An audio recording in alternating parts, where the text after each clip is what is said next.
So, welcome back. As you can see now, we're starting to make progress and do the unwrap for this R2D2 model. This is one of the most tedious parts for any artist to do, so if you ever have to do this, get yourself some nice music or have something in the background because it's boring, tedious, but it also requires a good degree of accuracy if you're going to do it correctly, because if you don't, once you get onto the texturing part, fixing textures or fixing UVs in something that's already been textured is going to be a problem that's going to keep multiplying. So it's always make sure to be thorough and make sure to sort out all these UV issues as you work along. So now that we've go ahead and done the head, the body, and the little section right here, the leg, we're going to go ahead and do this one right here. So that means going out into object mode and then clicking the little foot pad right here.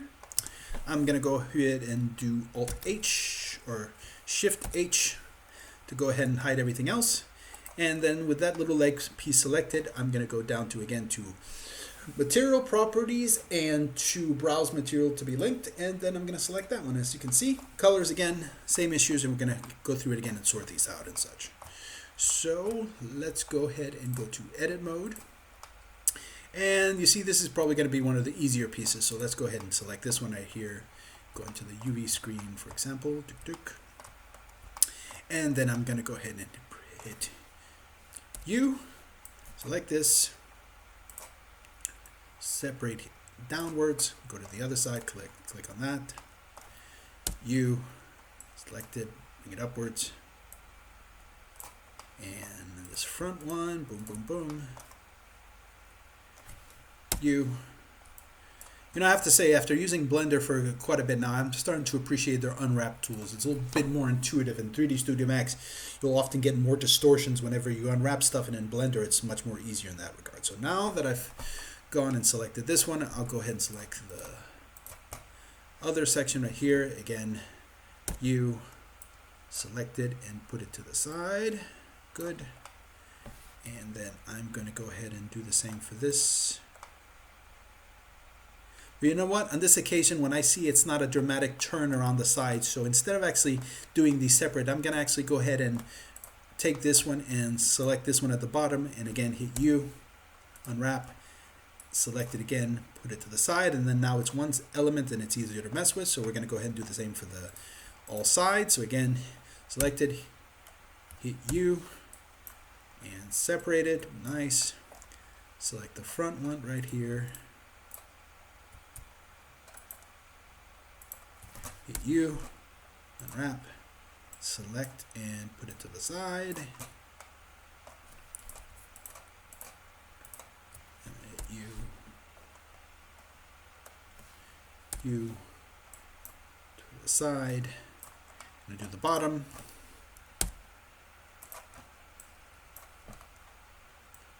Let's see, and what else? These two, you know, you can sometimes select three elements as long as they're not stitched together and they're on the same plane. This is facing upwards, and if I select all of these three and hit U, unwrap, I zoom in here and take these, pull these to the side, and as you can see when I unwrap, they're a little bit too close together. So after I unwrap these, I'm going to select one of these individually, take it, pull it to the side, take it and pull it to the side. Good. And then what's left? Then it's this one, again, U, take it and pull it to the side. And I think that's all the pieces. So what I'm going to do now is I'm going to do all the scaling, and then after I do all the scaling, I think I'll stitch some of it so I can have it as one piece, because sometimes when you have stuff separated, that means that you're going to have some pixels that are not going to be used. So sometimes you're going to have to make the call in terms of what is worthwhile to be stitched and how it should be stitched. So we're going to go ahead and try with this one and stitch it all together so it kind of has a good uniform shape to it that we can work. So now I've done that. I hit hover over this. There you go. I see all my pieces, and I'm going to start taking these pieces right here and separating them so I can work with them. So you take this one, separate this. No, as you can see, didn't quite select enough of it. Add to the selection.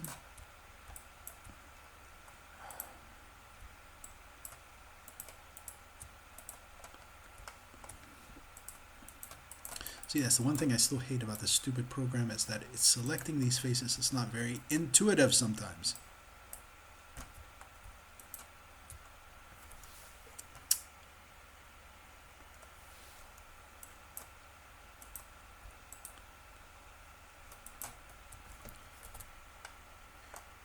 let's make this easier on me and just deselect and select these and then separate it. And then select it here and separate it, bring it to the top here, click on here, hover over it. Good, now it's nice and separated. So I'm going to go ahead and use the bottom of the foot as the basis of where I'm going to go ahead and start stitching everything to. So let's go ahead and do that. So if I go here too, and then Alt V, enter, good. And as you can see, that means that the scaling on these were not correct since the mesh right here distorted when I did that. So I'm going to hit Control Undo, and I'm going to take this mesh right here. And sometimes a good way to get this, make sure your scale is correct, you have to sometimes see the connection places and see how they are in terms of size. So this one, since I want to scale both of these two pieces before I stitch them, I'm going to bring these together, and then I'm going to go to UV mirror x-axis, and I'm going to sort more or less move it to where it lines up to where I want to stitch it. Select the opposite piece,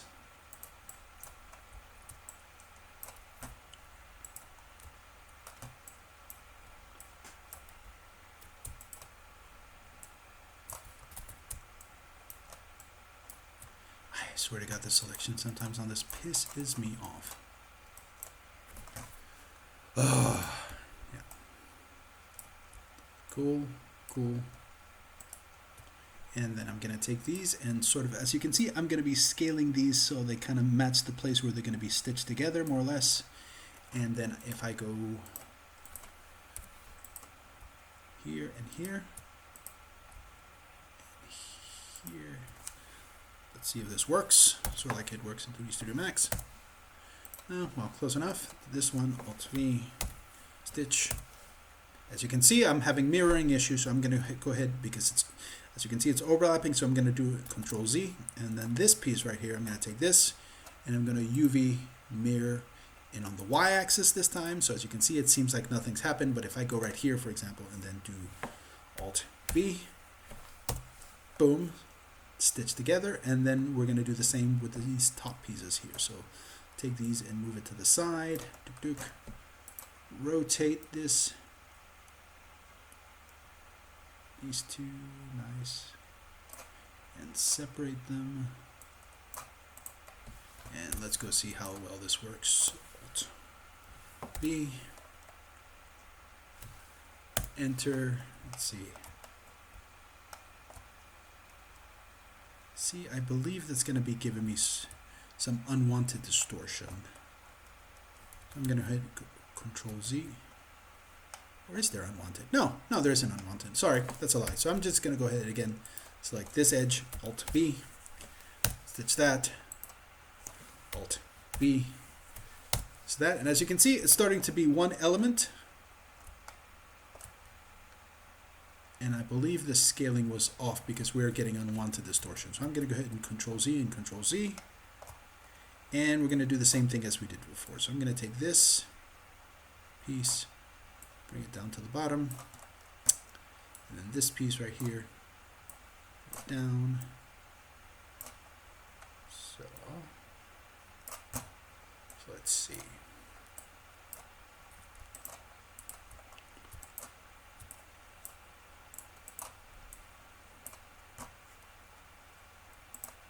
And I'm going to scale it again so the connection points are kind of more uniform. That's about right. And if I had more time, I would be more meticulous with this, but I'm just sort of giving you the gist of how this is going to work and such. So that's scaled.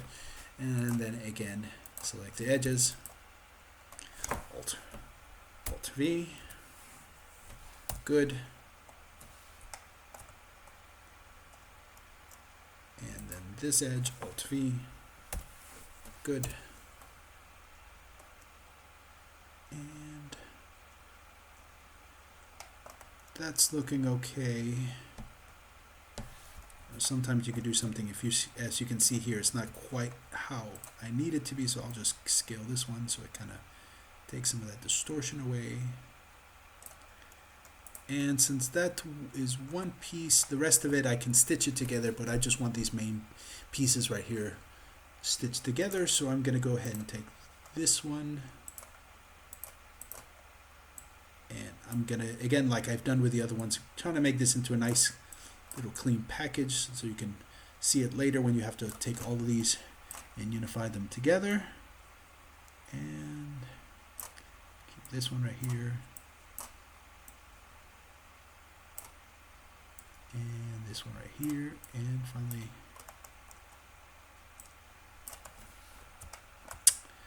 this one right here.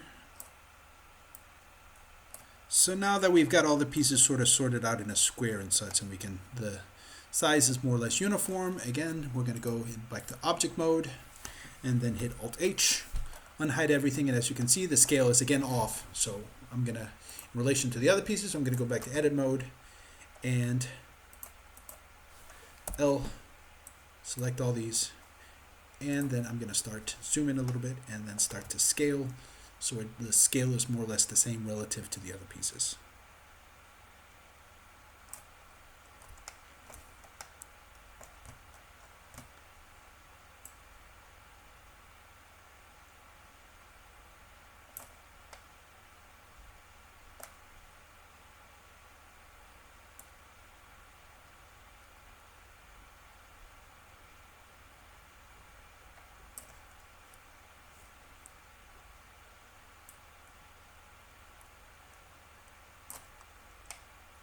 So of course, if it's not absolutely perfect, you won't see tiny little minor discrepancies like that in the scale.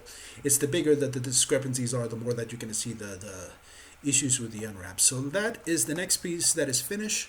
I'm going to go to object mode, and I'm going to go ahead and save this. And I'm going to go ahead and stop this video, and then we're going to start working some of the other pieces as well. So thank you very much.